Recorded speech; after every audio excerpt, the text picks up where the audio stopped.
Merci Madame la Ministre. Nous en venons à la discussion générale. La parole est à Monsieur Jean-Philippe Nilor pour le groupe Gauche démocrate et républicaine pour 10 minutes.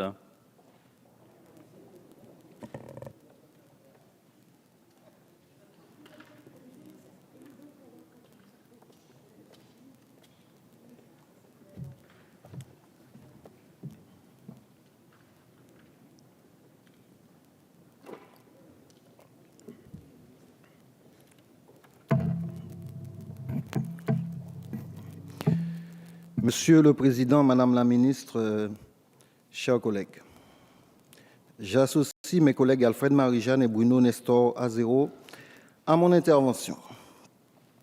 Le projet de loi relatif à la modernisation du droit de l'outre-mer nous avait été soumis et prétendait adapter la législation en vigueur afin de mieux répondre aux enjeux auxquels chaque territoire d'outre-mer est confronté. C'est ainsi qu'en s'appuyant notamment sur les consultations réglementaires qui nous ont été détaillées dans le tableau synoptique fourni dans le dossier législatif, il prévoyait des mesures spécifiques pour certaines collectivités d'outre-mer en tenant compte des évolutions statutaires de celles qui relèvent de l'article 73 et 74 de la Constitution.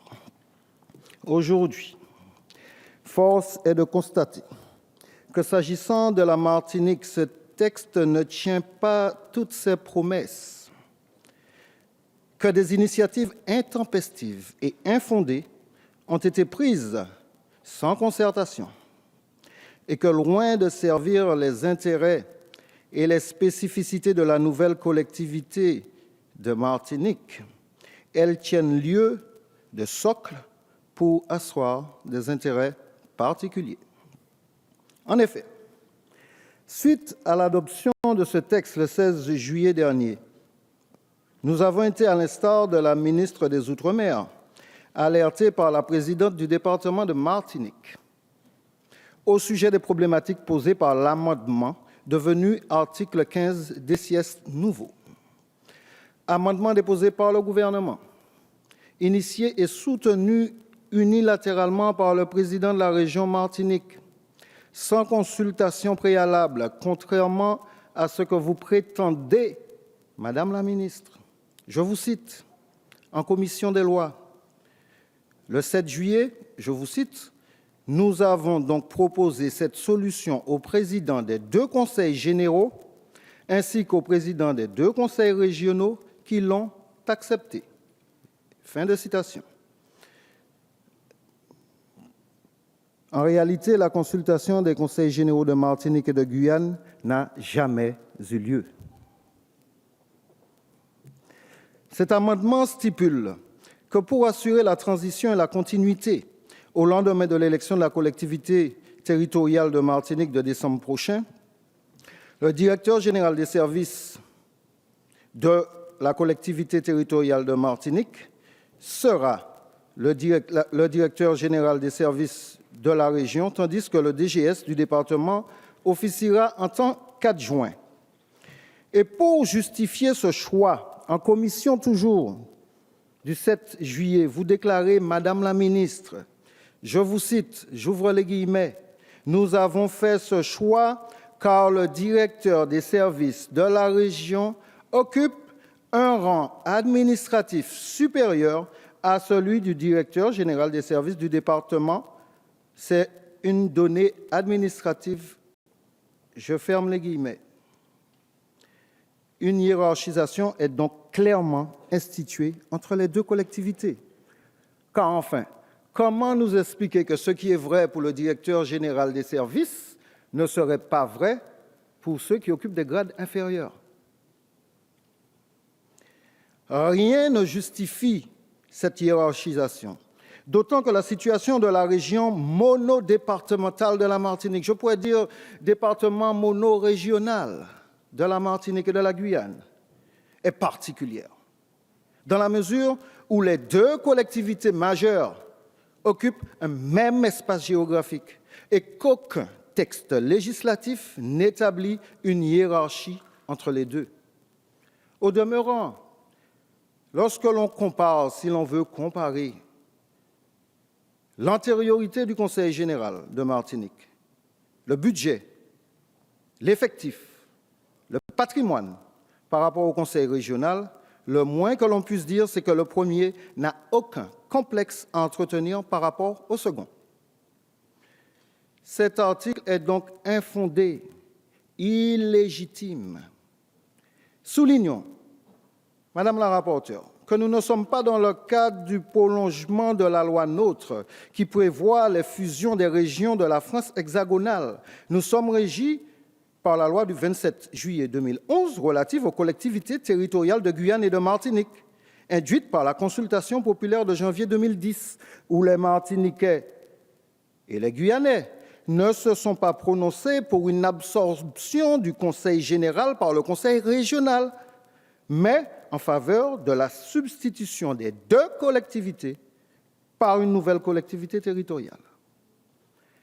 Lors de cette commission des lois du 7 juillet, notre homologue de Guyane, Chantal Berthelot, s'était à juste titre étonné de ces dispositions et interrogé quant à la pertinence de leur inscription dans la loi. Il ne s'agit pas pour moi, loin de là, de m'opposer à la continuité des services. Qui serait contre la continuité des services? Mais enfin, il ne s'agit pas pour moi de dire à certaines personnes qu'elles seront licenciées au lendemain des élections. Ne caricaturez pas mes propos de grâce, Madame la ministre. Mais n'en déplaise à tous ceux qui font aujourd'hui du rétro-pédalage, n'est-ce pas, collègue Aboubacar, et qui disait pourtant le 7 juillet dernier en commission des lois, je le cite, « La continuité du service public est en effet absolument nécessaire. » Je suis d'accord avec lui. Cela n'explique pas pour autant que la DGS de la région ait le pas sur le DGS du département, alors qu'il n'existe pas de hiérarchie entre les deux collectivités. Ce n'est pas moi qui le dis, c'est le collègue Aboubacar. Je ne polémique pas sur des questions de personne. Vous me connaissez suffisamment pour ça. Mais mon devoir, c'est réellement d'insister sur la nécessité de respecter des principes moraux et une certaine éthique qui manque cruellement aujourd'hui, plus que jamais en politique.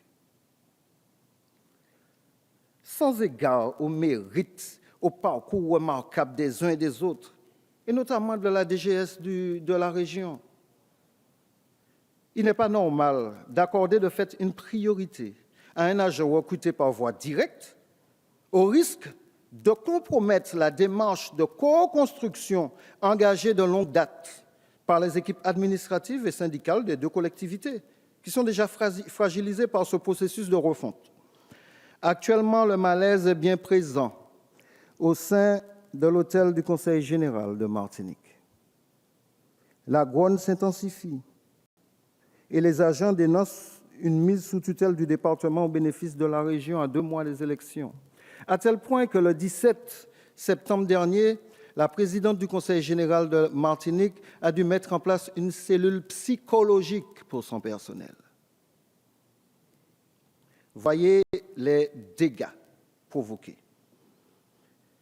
Aussi,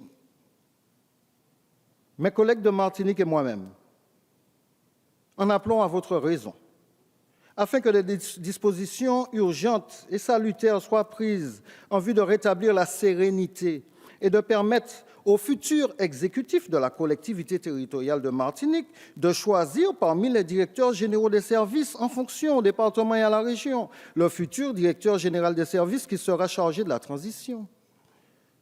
En quoi l'exécutif qui sera désigné par le peuple martiniquais ne serait-il pas qualifié pour choisir son DGS en toute légitimité, en toute légalité? Il en va même du respect du principe constitutionnel de libre administration des collectivités territoriales. Je regrette profondément que l'on en revienne immanquablement, invariablement, au gré des textes étudiés, aux racines du centralisme, au racisme du colonialisme, où Paris décide de tout, en tout et pour tout. Je vous remercie. J'assume mes propos et vous assumerez les vôtres aussi.